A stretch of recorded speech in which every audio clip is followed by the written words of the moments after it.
થોડા દિવસ પહેલાં મેં આપને એક વિડીયો બહાર પાડ્યો હતો કે હું એક કથામાં ગયો હતો.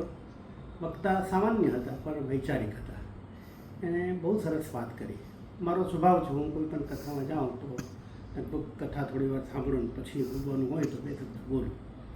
મેં એમને કહ્યું કે હું 2-5 શબ્દો સાંભળી શાંતિથી, તમે તમારી કથા ચાલુ રાખો, પછી હું બોલીશ.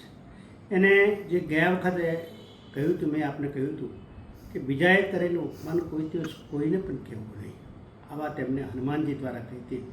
અને કોઈએ બહુ તમને સન્માન આપ્યું હોય તો પણ એ પણ કોઈને કહેવું નહીં. કારણ એટલા માટે બીજાએ કરેલું અપમાન તમે કોઈને પણ કહો તો ઘણી વખત એ માણસ રાજી થાય, અને બીજાએ આપેલું સન્માન કદાચ તમે બીજાને કહો તો એ પચાવી પણ ન શકે. એટલે એને બહુ સરસ રીતે કીધું. હનુમાનજીએ લંકામાં જે કંઈ ઘટના ઘટી વિભીષણ સાથે, અને એમને દુર્લાથી બાંધીને પાણા નાખીને માર્યા, પથ્થર, પણ કોઈ પણ વાત રામજીને કરી નહીં. ત્રીજી 3 જે વાત કહી ભાગવતને સંદર્ભ રાખીને એ મને થોડી ગમી, જે આપને કહું.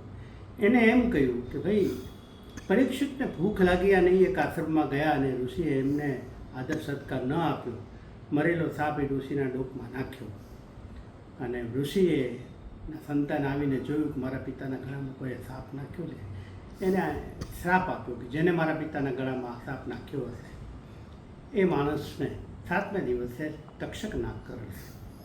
આ ઘટના ઉપર એને બહુ સરસ વાત કરી કે ભાઈ, ભૂખ એક એવી વસ્તુ છે કે એ ગમે તેવું પાપ કરાવે.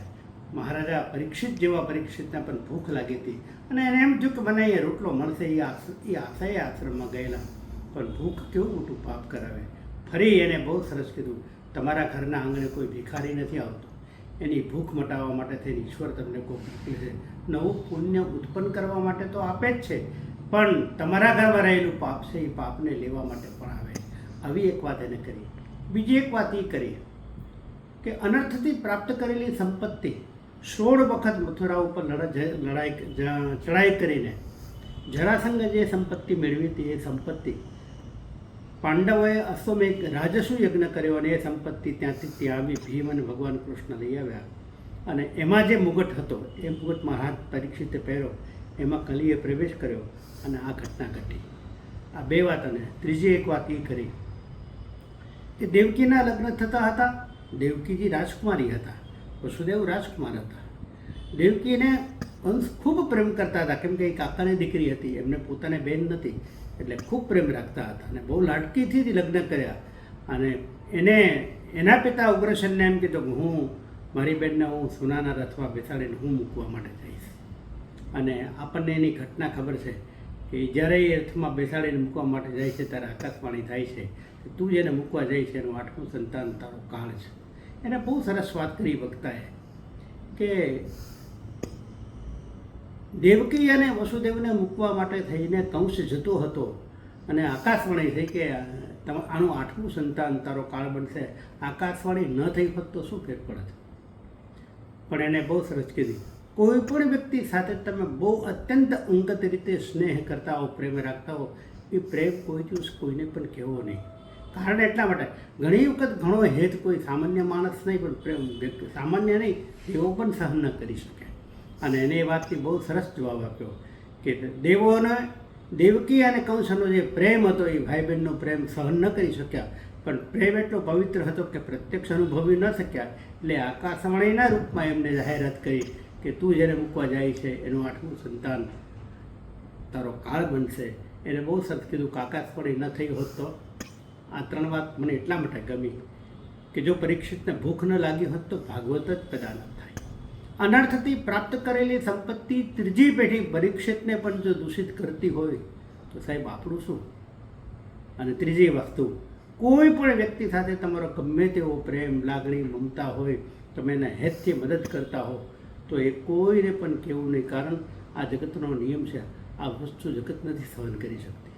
અને એ વાત એને બહુ સ્પષ્ટતાપૂર્વક સરસ રીતે રજૂઆત કરી, મને ગમી, એટલે મેં આપને કહી.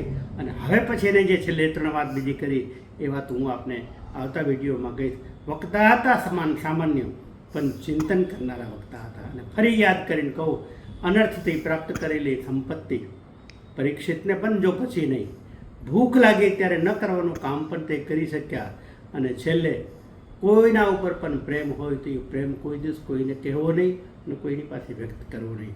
આ 3 વસ્તુ ગુપ્ત રાખવાની અને ભગવાનને પ્રાર્થના કરવાની. અનર્થથી પ્રાપ્ત કરેલી સંપત્તિ ઘરમાં આવે તો એ દૂધમાં નાખેલા છાશના ટીપા કરતાં પણ ભયંકર છે, એટલી ભયંકર છે.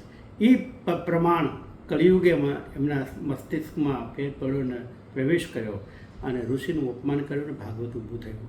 સાહેબ, ભૂખ્યો માણસ મારા તમારા આંગણા માટે હાથ લાંબો કરવા આવે તો સમજી લેવું આપણા પુણ્યનો ઉદય થયો છે. પુણ્યના ઉદય કરવા થયા વગર કોઈ માણસ માગવા નથી આવતો. તો ઈશ્વરની કૃપા હોય તો આવે. અને એવી ભૂમિકા એમને બહુ સુંદર રીતે રજૂઆત કરી, મને ગમી એટલે મેં આપને કહી. પાછળ જે 3 વાતો એને કહી એ વાતો આપને આવતા વખતમાં કહીશ. જય રામ.